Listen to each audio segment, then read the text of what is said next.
Episode 23। मुहावरा, कहावत, हिकायत और विचार। देशवासियों, आदाब, सलाम, नमस्कार। मैं इस्माइल बाटलीवाला आपका स्वागत करता हूं 23वें एपिसोड में।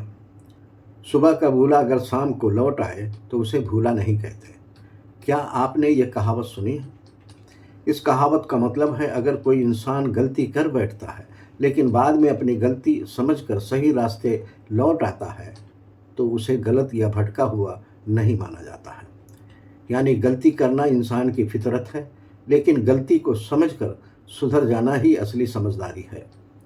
ये कहावत हमें सिखाती है कि अगर हमसे कभी गलती हो जाए तो उसे मानकर सही रास्ते पर लौट आना ही सबसे अच्छा फैसला होता है। देशवासियों, इस कहावत से तो हमने यही समझा है, लेकिन आप क्या समझते हैं? कमेंट करके ज़रूर बताएं। यह सिर्फ वीडियो नहीं बल्कि जागरूकता मिशन है।